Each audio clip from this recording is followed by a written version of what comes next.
Welcome back. Today, we're diving into one of the most fundamental and effective movements in fitness, the squat. Whether you're a beginner or have been working out for years, the squat is a go-to exercise that engages multiple muscle groups and serves as a cornerstone for building strength, power, and mobility. However, executing a proper squat requires attention to form and technique. That's what we'll be focusing on today, breaking down the squat step by step to ensure you're getting the most out of this powerful movement while minimizing the risk of injury. Why the squat is so important.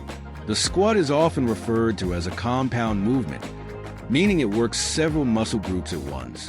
When done correctly, it targets your quadriceps, the front of your thighs, hamstrings, the back of your thighs, glutes, your buttocks, core, including your abdominals and lower back, calves, and even hips.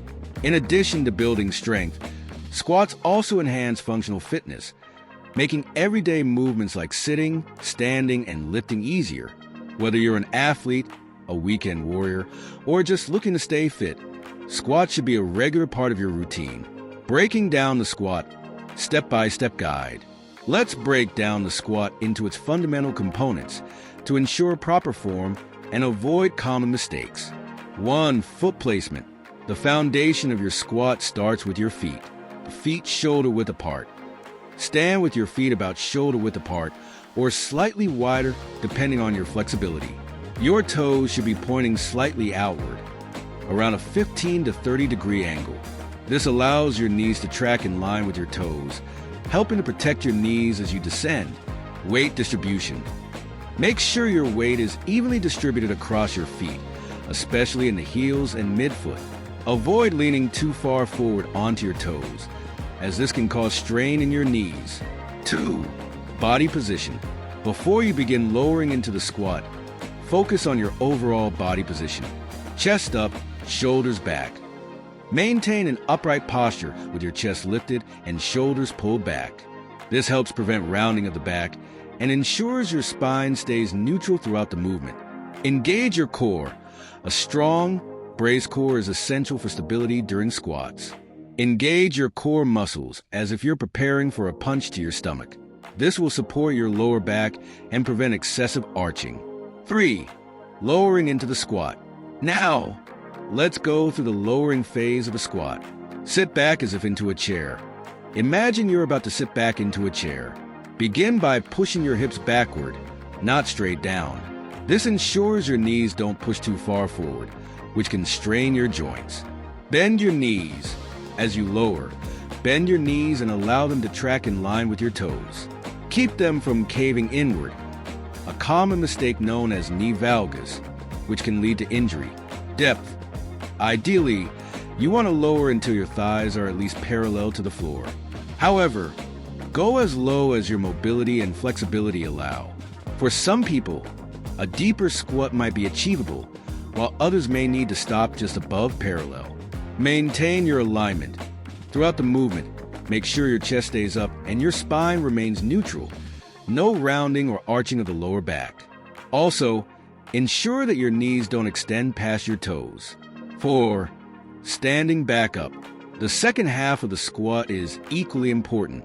Drive through your heels. To stand back up, push through your heels while keeping your chest lifted and core engaged. This helps activate the glutes and hamstrings, allowing you to rise in a controlled manner. Keep your knees aligned. As you stand, ensure your knees stay aligned with your toes and don't buckle inward. Imagine you're pressing the floor apart with your feet, which will help activate your hips and maintain proper alignment. Finish tall. As you return to standing, make sure you fully extend your hips without leaning backward. Your body should end in the same position you started. Chest up, shoulders back, and core engaged. Common mistakes to avoid. Let's cover some common mistakes that can happen during the squat and how to correct them. 1. Knees caving inward. This is a common mistake that puts unnecessary stress on the knees. Focus on pushing your knees outward as you squat, keeping them aligned with your toes. 2. Heels lifting off the ground. If you find that your heels are lifting off the floor, it's likely because you're shifting too much weight forward. Keep the majority of your weight in your heels and midfoot to maintain balance. 3. Rounding your back. Rounding your back, especially in the lower back, is a common form issue that can lead to injury. Always engage your core and keep your chest up to maintain a neutral spine. 4. Not squatting deep enough. While squat depth will vary based on flexibility and mobility, aim to at least lower your hips until your thighs are parallel to the ground. This ensures you're engaging the full range of muscles involved. Variations of the squat.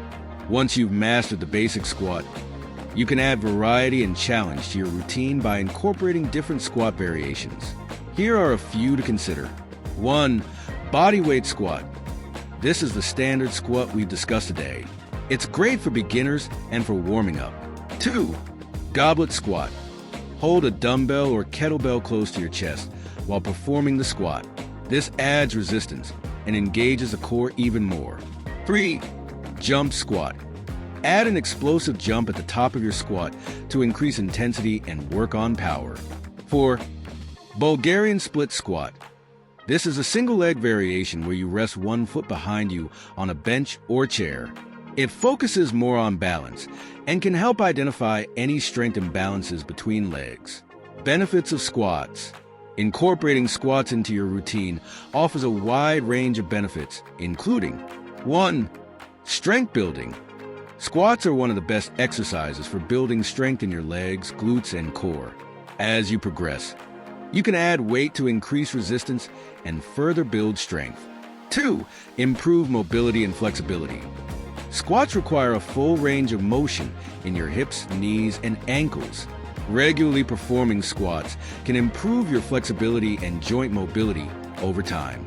3. Enhance functional fitness. Squats mimic everyday movements like sitting and standing, which makes them incredibly functional. They improve your ability to perform daily tasks with ease and without strain. 4. Increase calorie burn.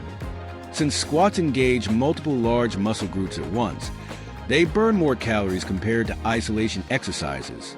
This makes them an efficient exercise for fat loss and overall conditioning. Conclusion: the squat is a powerhouse exercise that engages multiple muscle groups and enhances both strength and mobility. By mastering proper form, you ensure you're getting the most out of this movement while protecting your joints and muscles from injury. Whether you're performing bodyweight squats, goblet squats, or advanced variations, the principles of proper form remain the same. Feet shoulder-width apart, chest up, core engaged, and knees aligned with your toes. Remember, the more you practice, the better your squats will become. So take your time, focus on technique, and build from there. Squats are a foundational exercise that will serve you well in your fitness journey. Keep squatting strong, and your body will thank you.